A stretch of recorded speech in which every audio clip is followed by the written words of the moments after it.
Today's flick of the cat o' nine tails takes us down yet another path.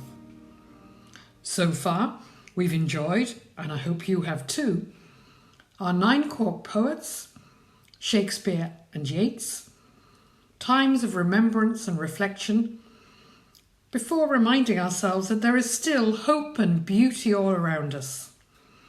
We curled up in our armchairs to defend against spooks and curses, and with our loved ones by our sides and in our hearts, for love, longing and desire. Children and their elders was a happy revisit to our childhoods. What could be left? Well, to start, what we always have with us, memories. Isn't it funny sometimes, the things your mind and heart hold on to? I remember a quote from television, I think, that went, "Memory is a way of holding on to the things you love, the things you are, and the things you never want to lose." And when it comes to the Cork Arts Theatre, the memories we made there are the ones we certainly don't want to lose. We've found some like-minded souls to share some of the moments that they remember. Have a listen. Who knows what lovely moments will come back to you as well.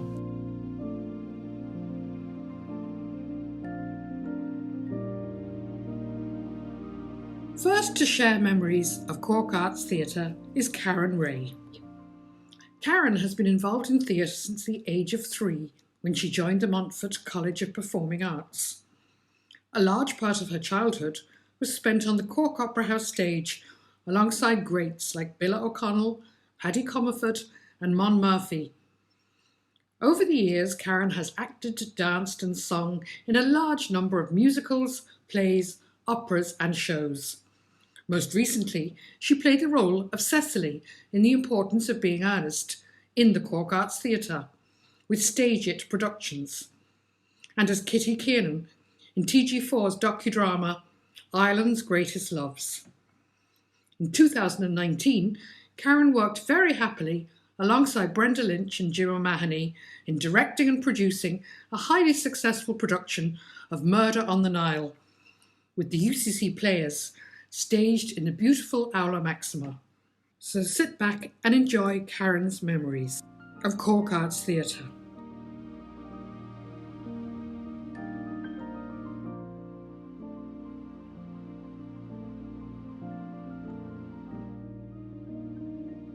My name is Karen Ray, and some of my earliest memories were very, very happy times as a student in the Montforts. My first time on stage in the Cat Club, I'm guessing, was during one of the summer schools that the Montforts ran, and I think it was a little extract from The Witches where I had to put on black lacy gloves and I felt very, very glamorous, but I was only about 6 or 7. Then after that, the first kind of proper show I did there was Babes in the Wood in 1995. And this was a really, really special show because it was just my first time really engaging with that wonderful team led by Eileen Nolan. And then you had Rosemary Daly, Christopher Hennessy, Helen Dwyer, Sheila Healy, Mary Weston, all putting that magic together and just giving us children a wonderful, wonderful time. And myself and my very good friend Sarah O'Donoghue, and we're still really good friends today, we played the Babes. So that was really, really nice time as well for us. It was playtime for us, and I hardly ever remember not smiling and laughing during those whole times. Some of the things that really stick out when I think of the Cat Club is the entrance when you walk in through that cold, dark street into a completely different world of just warmth and lovely theatrical memories. And I remember the stairs in particular. I was always fascinated with the stairs in the Cat Club, where on either side of the stairs the wallpaper was just made out of old posters and it had this kind of tacky varnish over it. It was just gorgeous, and it was one of the things I really, really miss about kind of older theatres when they had all the posters displayed like that. I remember the Half Moon Theatre in the Opera House was the same, and I was always kind of ashamed that wallpaper was kind of gone. But one of the things I found, so being a planner today. I was able to get my hands on this, which is planning application for the block, the redevelopment of the block. And this is the old cat club. So this was taken before the application in 2003. And I remember walking along this street. This is Knapp Square. And yes, I remember going in this little door, which was, blink and you'd miss it, very, very unassuming. Yet the moment you step in, it was just another world. And the stairs was right there. You walk up the stairs, and on either side you had those walls of memory. And you'd walk up the stairs, you turn left and into the bar. This is the bar here. And then off the bar, straight ahead was the stairs going up to the dressing rooms. And then off the bar to the right, when you go straight in, there was the double doors into the theatre. And up in the dressing rooms, this is where we'd have our echoing songs of Mickey Mouse, Donald Duck. It was tradition, so we'd shout at each other across the different dressing rooms and have these kind of echo songs going. And they were part of one of the many traditions that was born in the Cat Club. There was something homey about the Cat Club that just allowed us to, gave rise to those kind of moments. And yes, there was a lot of mischief in the Cat Club too. I remember some of the happiest times we had, and some of the most fun times we had were during the sponge fights. So what these were, during the pantomimes, the audience would come back after the interval and would all find sponges on their seats. There'd be a sponge in everybody's seat. They wouldn't know what that was about until later on in the second half, when the baddies would be cornered. And one of the goodies would say, "Okay, everybody, let's get 'em." And there'd be some music, crazy music playing on the piano, and the audience would start firing the sponges at the baddies. One of the tricks that we used to play was sometimes we used to soak the sponges in water, and we'd throw them at the children, and they'd be absolutely soaked. The stage would be saturated. I remember one time, right, I played a baddie a couple of times, and I got wet sponges thrown on me, so the tables turned. But they were just brilliant times. In later years in the new Cat Club, I did some shows, and myself and some of the girls from the Montforts, I remember we used to have fun flushing the toilet in the girls' dressing room because it was known that you could hear it on stage during performance, hence the note saying "do not flush the toilet during the performance." Now, we only really did this during previews and dress rehearsals, but if there was somebody on stage that we wanted to wind up, it was always kind of fun to do that. So mischief was always part and parcel of our times in the Cat Club. In terms of kind of touching moments, I think one of the most recent ones for me was actually last year in 2020. So I was lucky enough to be part of the cast for the only play that managed to be staged during the COVID pandemic, and this was when numbers were very low. So in September 2020, I played Cecily in The Importance of Being Earnest, and this was directed by Finola Doyle O'Neill, and as part of staged production. So a really lovely, beautiful play by Oscar Wilde, and we were managing as best we could in line with government guidelines. We knew that we would have a capacity of not more than 28 people. We looked out to the audience during rehearsals, and it was all X's on seats. It was very, very strange. But it was still one of the things that kind of kept us going during the pandemic, and it was hard to know what to expect on opening night. The kind of sound of the audience taking their seats is probably my all-time favourite sound. It just always gives me chills. And I was standing in the wings, and when the doors opened, and that sound, it was amazing. It sounded like there was, it sounded like the audience was full. I mean, it was full insofar as it was COVID full, 28 people. But it sounded normal for a moment in time, and it was kind of emotional because we'd all been missing theatre, we'd all been missing people, we'd all been just missing the normal things. And I remember smiling across to what I hope to be lifelong friends after. I was lucky to even make such good friends during a pandemic when when socializing is at an all-time low. And I just couldn't believe that that we were hearing this wonderful sound and we were about to perform. So that was really, really touching, and still haven't hugged my friends, my new friends. But the Cat Club, I have to say, gave me some of my happiest moments during the pandemic, and that's really, really special. I suppose things that I loved most about working and performing there would have been, hands down, they'd have been the people, the friends that I made. It was always wonderful to work in the Cat Club, because it was very relaxed, and the layout and the scale, this kind of intimate scale of the Cat Club is really conducive to bonding. I mean, you're in a small space with people, and because it's small, you're never too far away from anybody at any one time, be it staff or crew or even the audience.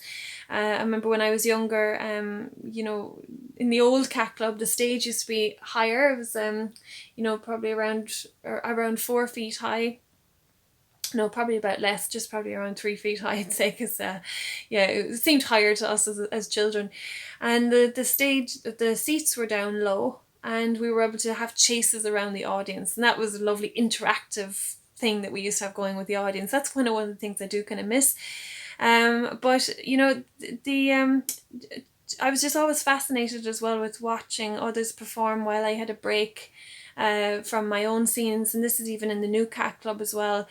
If you can watch directors kind of and crew toy with different ideas and different effects, and you can't do that as easily in other theatres, because you need to be in the wings watching your cue. In larger theatres, you kind of you do need to spend a lot of time being quiet in the wings, but in smaller theatres, you get to spend more time with people involved, because you're never too far away if somebody needs you. And I think that's really wonderful. It just gives a lovely closeness. You can't help but bond with who you're working with. So that's kind of an exception for the Cork Arts Theatre. There's also an expectation of standard in the Cork Arts Theatre. I know that if I perform there, that I know that people expect quality. And I expect it myself when I attend. So, the Cat Club always attracted really good theatre. And that's been a reassuring constant with the Cat Club for as long as I can remember. So from the other side of things is their show performance that I particularly remember. As an audience member, I would have to say, I can't not mention my auntie Kay Ray Malone, who sadly passed away last year. And Kay was one of the greatest actresses I've ever known, and it was an absolute honour to see her perform, and to also attend shows in the Cat Club with her as well. We had some fun nights. But in 2013, she and the wonderful Mon Murphy performed as part of the lunchtime theatre, which was a lovely initiative set up by the Cat Club. And they performed Ladies of an Uncertain Age. This was a one act, and afterwards Maureen Prendergast did a one woman show as another one act, and the three of them together were just fantastic. I remember Kay and Mon just bounced off each other, and it was just electric. The three of them were just mesmerising all together, and of course it was sold out before it even began, and that was just really something special, because the stage that time was actually in the foyer. It was set up specially for it in the foyer, and complete with curtains, and it was almost like the Copacabana or something. We had all these tables, and we were sitting around having our soup and sandwiches, and there was little candles, and it was just, you don't get that kind of experience anywhere else in Cork. It was just gorgeous, absolutely beautiful experience. And of course we were laughing hysterically as well, which didn't help the digestion of the lunch, but it was just a beautiful performance, and really something very, very different. Anything that funny that really happened, I remember when I was playing the Dame in Aladdin in a pantomime. I think I was about 15 at the time, and I had this kind of tacky wig on me, and underneath the wig I had this bun, and it was just stuck together with a load of clips. And there was a scene where the baddie Abanazar, played by Ian White at the time, he had to swish his cloak and go off stage right, and I was sitting on the ground at the time, and as he swished off, his coat cloak caught my wig and took it with him, gone. He didn't realise it was gone. But I was there on the stage just looking an absolute sight with my crappy bun and my wig gone. So being the dame, I had every right to ad-lib, and I just, in my real Cork accent, just went, "I'm disgraced." And sure, all the supportive mammies and daddies that were in the audience loved it, and for a few seconds I got a big round of applause. That was a nice thing to happen then, but it actually worked in my favour. I think I even got extra laughs at that. So the Cat Club, yes, the Cat Club has been called the little theatre with a big heart. Thoughts that come to mind with that, I mean, the intimacy of it is really what comes to mind when I think of that. I mean, big theatres have their appeal, they have their charm, they're really exciting places to be. I absolutely adore the Cork Opera House and the Everyman, and I've spent wonderful times there too, and each has their charm. The Cat Club has just been special, a very special part of growing up in Cork. And, you know, if you're part of the audience, like, you always know people. It's just this little world of its own. It's so easy to mingle. You know, it's not a case of oh, I think that's Brenda up there in the balcony. Yeah, hi Brenda. And then you're not sure, but you'll always get to talk to Brenda in the Cat Club. You know, if you're in the audience or if you're on the stage. So it's a wonderful place to socialise as well as perform. And there's just a real family feel to it. I think over the years the staff have always been really friendly and warm and welcoming, and you know, you see the same kind of faces, and they're very easygoing and yet very serious about their passion for good theatre too. So it's a small-ish stage, but the quality of the performances over the years has just been exceptional.